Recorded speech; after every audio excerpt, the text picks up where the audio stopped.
Welcome to Technology and Education Today. I'm Richard Smith. And I'm Caroline Crawford. And today we are talking about what new teachers should know about teaching. There are a couple of things that you should always keep in mind if you are a new teacher, and one of which would be don't volunteer at once. No, I'm still thinking about when you say teaching, online, face-to-face, blended, all of the above. It follows all of those environments. Let's just stick to face-to-face teaching.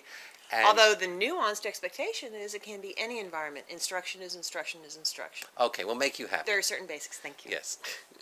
So one of the first things you should keep in mind is be clear in your expectations for your students, because many times a new teacher will forget to be clear, will not state exactly what he or she wants the students to do or wants the students to know. Not only a new teacher, a veteran teacher as well. Well, I'm not worried about the veteran teachers today. I'm just worried about the new teachers. Well, so that brings me to my second point. Teaching all day, though, you get better as the day goes on because you realize the reactions you're having from the students in the first period versus the last period of the day. So either that or you become so miserable that you become worse as the day goes on because you're so rattled because you didn't get things straight the first time. Well, I imagine. Especially if you teach in a junior high or high or middle school like certain teachers here did, like myself. So did I. Loved it. Loved it. So, and the second thing you should keep in mind, and which took me a little time to realize, is to be consistent in your approach to instruction and how you treat your students. Absolutely. Yeah, we don't want vitally important. We don't want to be this way one day and another way another day. We don't want to start some lessons clearly letting the students know what the topic is, and other lessons we just start speaking as if there were no topic at all. So those two things I think are extremely important for especially for students teacher these days who may have chaos going on at home. They want the routine. Yeah. I want the routine. When I'm in any type of different environment, whether it be an instructional environment or another type of environment, I want the routine. Let me know what to expect so I can focus on the subject matter. You know, and going back to what you said about teaching online, that does also count in online instruction, especially if you are the one.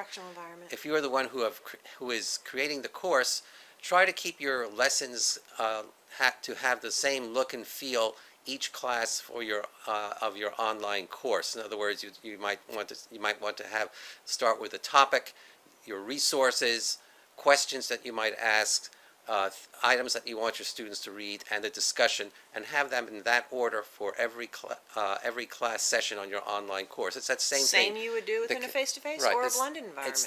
It's the consistency that counts. Right.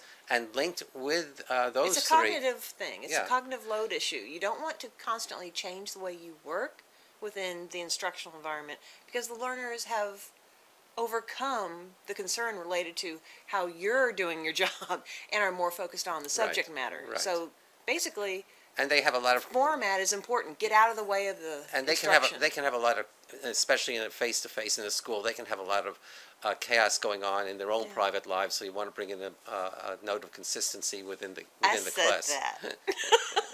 And as part of that, you need to be somewhat compassionate with your students, because they're going to have problems that are unexpected, unintended, that they didn't create, which may prevent them from performing as well as you would like them to blows perform. their world out of the water. And I don't care if you're talking about someone in elementary school or if you're talking about someone in graduate school whose wife is having a baby, for example, or who's having a baby herself. That'll really blow you out of the water. You will not have any sleep. You'll have all this other chaos going on. There's no difference between types of instructional environment. And along with that, you want to concentrate on making certain that you understand how to manage your class, and what goes hand in hand with that is establishing classroom routines. And rapport. Well, the students want to do well for you. It's like when the principal comes in for an evaluation. The students want, unless they hate you, the students want you to do well, and they will act appropriately for you. Well, I think the rapport will come out of your management skills and your routines. Yes. Everyone's treated the same. It all goes into being consistent, but having a routine. So when your students come into class, they know exactly what they are supposed to do. You may start off with a do now on the board. From or that, journal writing effort or grammatical whatever exercise. whatever it is, the class starts in the same way, unless each and every day, unless of course you are into something like problem-based learning, and even with that. Or project-based learning, even There's with still that, a sense of consistency. you can establish routines for that. Whatever you do, you don't want your students coming in saying, well, what are we going to do today? Because that indicates that they don't really know what's happening from day 1 to day 2 and so on and so forth. And having clues on the board. If you have an overhead projector, a smart board, whatever, there should be something on there to focus their attention. Come into class, settle in, and start your work. That'll give the teacher the time to take attendance and do whatever might happen, because there's always chaos at the beginning of a course. But the students need to be focused on the subject matter and working. And a focus activity helps that. Absolutely correct. And but within that, you have to have a certain amount of flexibility to deal with unexpected situations. Like the air conditioning one day all of a sudden blew up in my room, and I really wanted to get the students out of there. Asthmatic issues and such, and it was Well, it's very just strange. hot and uncomfortable. Of course, when I was No, it was smoking. Well, then you would have the students leave and notify the principal to set the fire alarm and But evacuate strange the things school. happen, and it's going to throw you off schedule, and you just have to go with it. That's true. Not get rattled, and I don't know if there's a way to practice not getting rattled other than No. knowing that as Recognizing it's going to happen, you might as well just go with it. Control the situation as much as possible, but Key go with Luke it. said, expect the unexpected. Also, you know, you have your relationships with your students, but you know, you should have relationships with the rest of the faculty in your school. Get to know them if you're a new teacher, and if you're a new gung-ho teacher, don't make the assumption that that's just the old guard and they know nothing, because you'll be surprised at how much people who have been teaching for years and years actually do know. And are willing to share if you're welcoming. They are absolutely willing to share.